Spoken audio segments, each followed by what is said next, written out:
호스피스 병동 병상일기 끝내 하지 못한 말 27회입니다. 참고로 이 이야기는 오래전 일기를 정리한 것입니다. 살짝 일렁이는 바람에도 나는 하느님의 뭇에서 금세 멀어지는 작은 나뭇잎일 뿐입니다. 하느님의 한눈 파는 사이 나는 어느덧 당신의 시야에서 사라지고 맙니다. 얼른 내게 시선을 돌리시고 역풍을 일으켜 당신의 뭇으로 끌어들이소서. 혹한의 겨울보다 더 추운 봄입니다. 병아리를 품은 어미 닭의 품속 같은 곳 어디 없을까요? 형은 어제보다 약간 의식이 있는 듯합니다. 거부 반응도 이틀 전보다는 누그러진 형이 잠들어 있습니다. 하지만 난 형의 작은 기침에도 깜짝깜짝 놀라 습관처럼 긴장을 합니다. 어머니를 비롯하여 우리 형제를 형만큼 사랑으로 감싸줄 이가 없습니다. 형을 우리 가정으로 보내시고 저를 거두셔서 물에 잠긴 가로등 불빛조차 평화롭게 보입니다. 형의 붓기도 조금 가라앉아 자정이 넘도록 평화로이 잠들고 있습니다. 활짝 갠 날씨처럼 내일은 형도 그리 되기를 기도로 소망합니다. 쪼그려 앉아 고개를 숙이며 흔들거리는 형의 모습을 더는 없이 하소서. 흔들거리는 형을 끌어안고 입술을 깨물며 흘러내리는 눈물을 주체할 수 없을 때가 한두 번이 아닙니다. 형은 평소 일기를 쓰곤 하였습니다. 형이 다시 입원한 후 형 집에서 필요한 물건을 챙기는데 문득 일기장이 보였습니다. 일기장에는 여동생 이야기가 있었습니다. 일기를 쓴 당시 형은 수술 후 잠시 일상생활을 하던 때였습니다. 그리고 진눈깨비 내림, 수기는 2달째 의식불명 상태다. 신이시여, 수기에게 축복을 주소서. 화창한 봄날씨 같다. 병원 중환자실, 비쩍 마른 수기 모습이 무척 처량하게 보인다. 언제나 의식을 되찾을지 수기 때문에 고생하시는 어머님 건강하소서. 갑자기 추워진 날씨, 움츠린 목 사이로 매서운 바람이 파고든다. 찬바람 때문에 어머님 건강이 걱정이다. 당신은 왜 그리 고생복을 타고 나셨는지.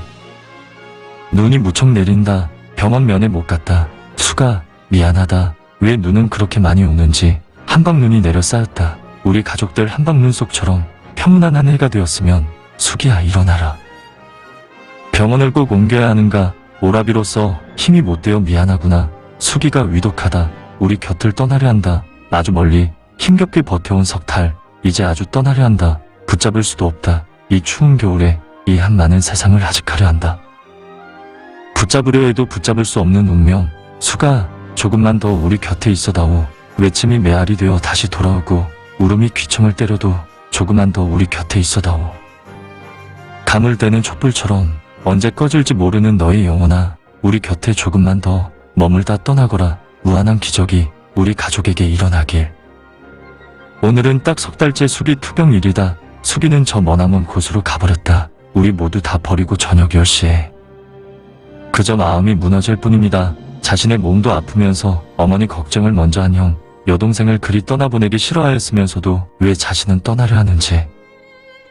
어머니가 형의 욕창으로 몹시 속상해합니다. 세심히 살피지 못한 내게 서운하셨을 것입니다. 도대체 어찌 살피느라 형을 이 지경이 되도록 하였는지 죄스러울 뿐입니다.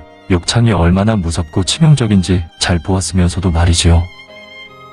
누이도 처음에는 피부만 조금 벗겨졌을 뿐인데 시간이 흐를수록 넓게 번지면서 나중에는 살이 깊게 뱄습니다. 어른 주먹이 들어갈 만큼 파여 붕대를 둘둘 말아 집어넣을 정도였습니다. 어떤 약도 면역력이 떨어진 환자에게는 소용이 없었습니다.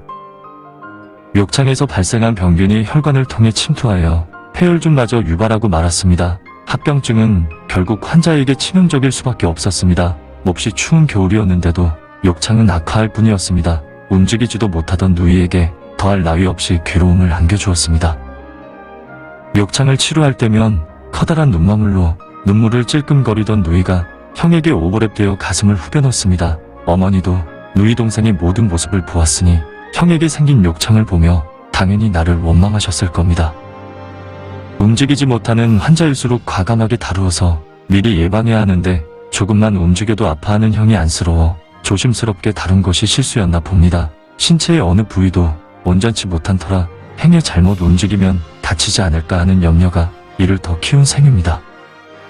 대소변을 받아낼 때마다 그리 열심히 닦아주었는데도 이 지경이 되었으니 내가 어찌 형을 돌봤다고 할 수 있을까요? 조금 아파하고 짜증을 내더라도 자주 돌아 누였어야 합니다. 정성을 다하지 못한 내게 가족 모두가 원망해도 결코 서운해할 일이 아닙니다.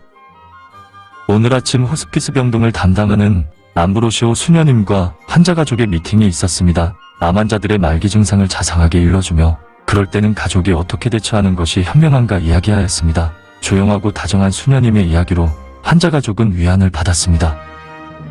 환자나 가족을 아침마다 둘러보면서 살피는 수녀님이 참 고맙습니다. 호스피스 병동 전체를 관리하는 수녀님이 참 당차 보입니다. 죽음을 앞둔 환자들을 보면서 그리고 매일 죽음을 맞이하는 이들을 보면서 수녀님은 죽음을 어찌 생각할까요? 이곳으로 온 이후 호스피스 병실이 일반 병실과는 상당히 다르다는 것을 깨닫습니다. 죽음이 정해진 환자들이라 소홀할 줄 알았는데 오히려 일반 병실에 있을 때보다 더 적극적 보살핌을 받습니다. 이곳 간호사들은 일반 병실 간호사들보다 훨씬 다른 무언가가 있었습니다. 환자를 보호자들보다 더 잘 살펴주면서 어떤 치료에도 적극적입니다. 언제나 웃음을 잃지 않는 모습도 인상적입니다.